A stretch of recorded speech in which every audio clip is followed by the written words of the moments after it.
एक कारगिल हर साल हिंदुस्तान में भी इसकी बड़ी सेलिब्रेशंस होती है, जुलाई के महीने में ये होता है। बिल क्लिंटन की इन्होंने जाके ना वो बेगिंग की कि आप हमारी पीस करवा दें, और नवाज शरीफ का क्लेम है कि Musharraf came running to me almost crying कि हमें बचा लो वरना हम तो मरे जाएंगे। पाकिस्तान आर्मी अपने लोगों की डेड बॉडीज छोड़कर आ गई थी, मान ही नहीं रहे थे कि ये हमारे हैं।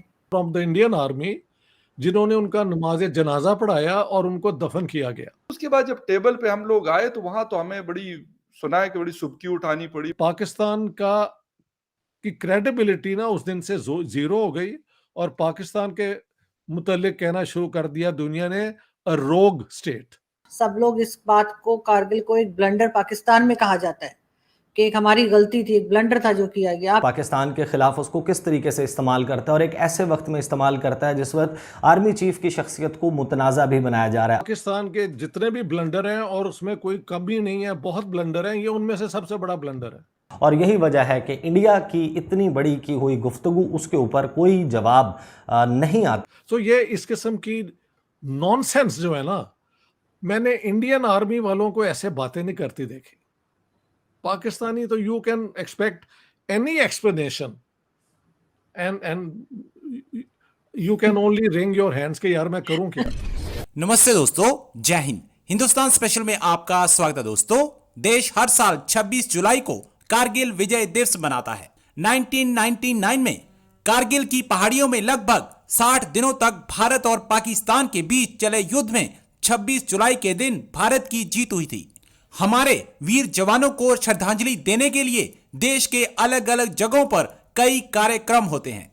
इस बार भी सेना प्रमुखों समेत प्राइम मिनिस्टर श्री नरेंद्र मोदी, राष्ट्रपति मुर्मू और रक्षा मंत्री राजनाथ सिंह से लेकर राज्यों के मुख्यमंत्रियों ने शहीदों को याद करके श्रद्धांजलि दी।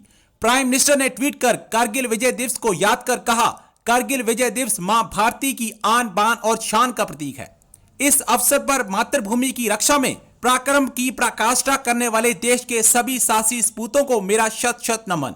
इस मौके पर राष्ट्रपति मुर्मू ने भी देश के वीर सपूतों को श्रद्धांजलि दी। दूसरी तरफ पाकिस्तानी मीडिया ये चर्चा कर रहा है कि यह दिन हमारी कायरता का प्रतीक है। एक कारगिल हर साल हम इसको सेलिब्रेट करते हैं, हिंदुस्तान में भी इसकी बड़ी सेलिब्रेशंस होती है, जुलाई के महीने में ये होता है। हालांकि ये मई 1999 से ये जंग शुरू हुई थी और गालिबन जुलाई के बिल्कुल फर्स्ट या सेकंड वीक में इसका एंड हुआ था। स्पेसिफिकली 1999 कारगिल वॉर सिचुएशन यहां तक पहुंची कैसे, किसका कसूर था, और फिर उसके बाद क्या हुआ, इस पे थोड़ा सा आपका टेक चाहूंगा सर।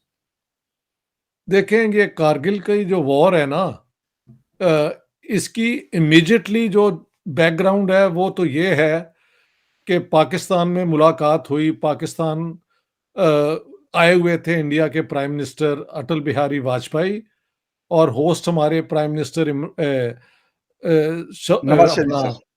जी बिल्कुल नवाज शरीफ साहब थे, जिनकी क्योंकि उस जमाने में सार्क की मीटिंग्स एनुअली होती थी वहां पे, तो ये मिलते थे। और फैसला हुआ कि क्योंकि देखे ना, मई के अंदर 98 में दोनों ने अपनी अपनी तरफ से न्यूक्लियर वेपन टेस्ट कर लिए थे, तो एक और लेवल आर्मामेंट का यहाँ पे सब कॉन्टिनेंट में आ गया। सब continent became a flash point for nuclear war. समझ गए आप? इन हालात में कारगिल का होना बहुत डेंजरस था, लेकिन ये हुआ। तो सार्क की मीटिंग हुई, वहां पे फैसला हुआ कि अब हम ये जंग नहीं करेंगे, अमन से रहने की कोशिश करेंगे, और कश्मीर पे भी एक अंडरस्टैंडिंग पॉजिटिव सी डेवलप हो रही थी। तो उसी स्पिरिट में फिर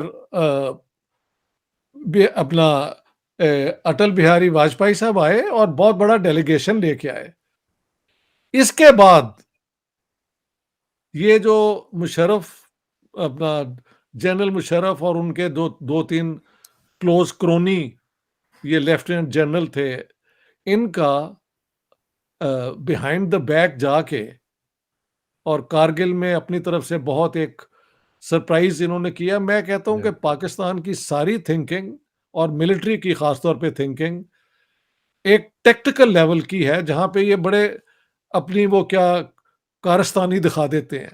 लेकिन they have no strategic vision कि अगर हम ये करेंगे इंडिया का क्या मूव होगा, वर्ल्ड ओपिनियन क्या बनेगी, हमारे अपने डोमेस्टिक ओपिनियन को क्या बताना है, इसके ऊपर कोई तैयारी नहीं थी हुई। तो सारी दुनिया के अंदर मैं कहता हूं कि पाकिस्तान का की क्रेडिबिलिटी ना उस दिन से जीरो हो गई और पाकिस्तान के मुतल्लिक कहना शुरू कर दिया दुनिया ने अ रोग स्टेट। मगर सच्ची बात यह है कि बिल क्लिंटन की इन्होंने जाके ना वो बेगिंग की कि आप हमारी पीस करवा दें। मुशर्रफ सेज कि वी हैड एन एडवांटेज, तो इन्होंने जाके बिल्कुल वहां पे ही वेंट ऑन द नीज। और नवाज शरीफ का क्लेम है कि Musharraf came running to me almost crying कि हमें बचा लो वरना हम तो मारे जाएंगे, तो इसलिए मैं गया था वहां पे। Who is right who is wrong, मेरे ख्याल से once again I think Nawaz Sharif version is more reliable. और जैसे आपने बताया उसके बाद सारी दुनिया के अंदर हमारा जीरो होगी क्रेडिबिलिटी। पाकिस्तान आर्मी अपने लोगों की डेड बॉडीज छोड़कर आ गई थी, मान ही नहीं रहे थे कि ये हमारे हैं। वो तो मेरी, अगर आपके पास किताब है पाकिस्तान द गैरिजन स्टेट, बिल्कुल है सर, पढ़िए जी। वो तो मैंने one of the brigadiers brigadier Nair, जिनके बड़े पीछे से ये फुला एक तहसील है गुजरात शहर की, हमारे गुजरात की, वहां से ये फैमिली गई हुई है, नायर। उनसे उनके मैं घर गया था और पूरा उनका इंटरव्यू किया। तो अब वहां पे तो पाकिस्तानी कहते थे ये तो पाकिस्तानी सोल्जर ही नहीं है, ये तो कश्मीरी मुजाहिदीन हैं, ये है वो है। तो वो उन्होंने कहा फिर ये था कि हमारी अपनी फौज के अंदर अभी भी बहुत मुसलमान यूनिट्स हैं और जहां जहां फौज होती है वहां पे मौलवी और पंडित और पता नहीं क्रिश्चियन प्रीस्ट और सिखों का प्रीस्ट भी होता है इन हालात के लिए। तो then we brought Pakistani Muslim मौलवीज फ्रॉम द इंडियन आर्मी, जिन्होंने उनका नमाज जनाजा पढ़ाया और उनको दफन किया गया।